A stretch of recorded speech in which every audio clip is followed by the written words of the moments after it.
Bonjour à toutes et à tous et bienvenue dans cette seconde édition du jeu EMC Game. Aujourd'hui, nous allons parler histoire, philosophie, sociologie, démocratie. Pour ce faire, nous allons accueillir nos 3 candidates. Lucie, sociologue, Solène, philosophe et Zoé, historienne. Dans cette nouvelle saison de EMC Game, les règles changeront sur quelques points. Suite à la question posée, les candidats devront buzzer pour pouvoir y répondre. Puis les autres pourront argumenter et rajouter des choses pour tenter de gagner des points si la première réponse n'est pas complète. Bien, Lucie, Solène, Zoé, êtes-vous prêtes ? Première question. Qui était Alexis de Tocqueville ? Alexis de Tocqueville est né le 29 juillet 1805 à Paris. On se rend compte très vite qu'Alexis est très polyvalent et s'intéresse à tout. Il est avocat, publiciste, magistrat et même écrivain. Il se fait remarquer par son livre « La démocratie en Amérique », publié en 1835, qui lui vaudra un prix Monthyon donné par l'Académie française. Il s'engage très vite en politique et n'hésite pas à mettre en avant son côté démocrate. Il faut remarquer que les idées de Tocqueville sont radicalement opposées avec sa famille, qui soutient la monarchie.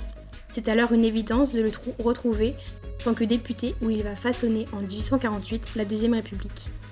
Il deviendra alors ministre des Affaires étrangères. Cet homme a un parcours exceptionnel qui lui permet aujourd'hui d'être toujours d'actualité grâce à son livre mondialement célèbre « La démocratie en Amérique » et sa dévotion à la politique française qui résonne encore dans l'organisation politique de notre société. Bien, et quel impact son ouvrage a-t-il eu sur les sociétés ? Solène ? Alexis de Tocqueville est en effet une des plus grandes figures de la philosophie politique libérale qui se concentre et prône la défense des droits individuels comme la propriété, la liberté ou la sécurité.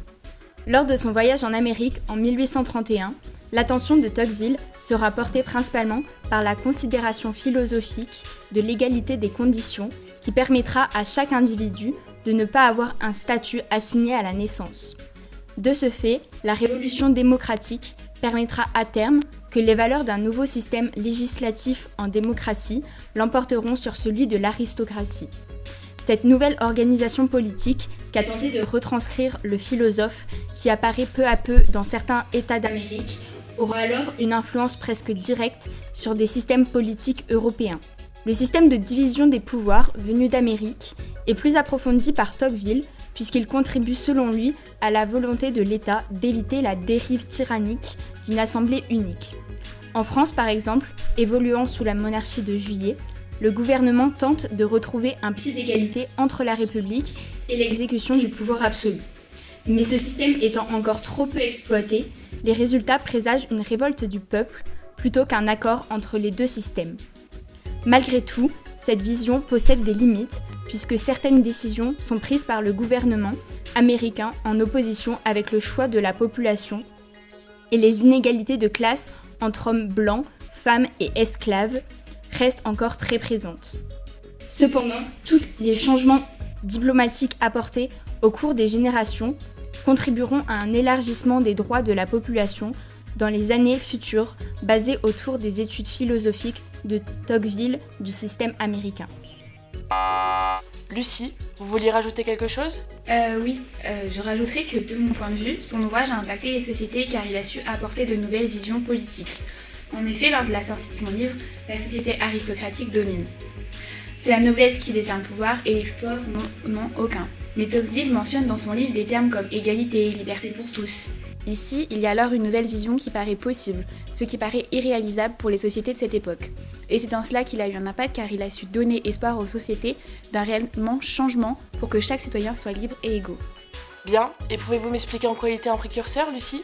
C'est un précurseur car, de son voyage en Amérique, il a compris que les monarchies et l'aristocratie n'étaient pas le futur des grandes sociétés. Il a, à travers son séjour, analysé la naissance de la démocratie moderne. Il l'a définie dans son livre comme l'avenir. L'avenir avec une égalité des conditions, où les classes sociales sont supprimées, mais avec des inégalités qui certes subsistent, mais qui ont tendance à se réduire. Tous les citoyens sont libres et égaux. Ils partagent les mêmes droits et devoirs et leurs revenus ne déterminent pas leur place dans la société. Ces valeurs sociologiques permettent à tous de vivre de façon égalitaire. Par ailleurs, au sein de la démocratie, le pouvoir politique est partagé. En effet, ce n'est pas la noblesse qui est au pouvoir, mais bien un citoyen élu par l'ensemble des citoyens. À travers ce régime, Tocqueville décèle des valeurs qui pourraient avoir un réel bienfait au sein des sociétés aristocratiques. Il est donc visionnaire car il a eu la certitude que ce régime était le futur de notre société et qu'il apporterait la liberté pour tous. Utilisons cette réponse pour enchaîner sur la prochaine question. S'est-il inspiré des Lumières ? Solène ? Nous pouvons en effet affirmer que Tocqueville s'inspire des idées philosophiques apparaissant au siècle des Lumières, puisque les sujets qu'il prône et qu'il considère nécessaires pour l'évolution d'une société plus démocratique sont les mêmes que ceux abordés un siècle auparavant, soit la tolérance, la liberté et l'égalité. Ce philosophe moderne trouve ainsi des liens entre ces grandes idées et approfondit la vision d'une société vivant de la meilleure des manières. Il se demande notamment quelle place peut avoir la liberté dans nos sociétés démocratiques en s'inspirant de Montesquieu, qui lui restait dans une vision d'une société hiérarchique, et lui emprunte même la notion de caractère national et excluant alors tout exclusivisme. On peut également noter que la volonté de défendre le peuple de la part de Tocqueville dans son monde contemporain en se révoltant à travers son ouvrage contre le pouvoir vertical et prônant une implication de tous dans la vie politique, peut se référer à l'ouvrage de Jean-Jacques Rousseau du contrat social, qui soutient le fait qu'une organisation juste repose sur un pacte garantissant l'égalité et la liberté entre tous les citoyens.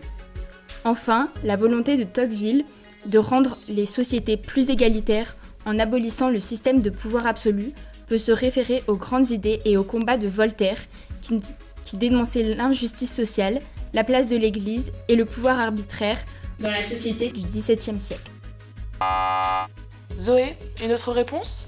Comme le disait Solène, effectivement, Alexis de Tocqueville s'est largement inspiré des Lumières pour étayer ses convictions, mais nous pouvons affirmer qu'il s'en est même imprégné, car durant ses années au Collège Royal, il est amené à côtoyer les grandes têtes des Lumières, telles que Rousseau, Voltaire ou encore Montesquieu.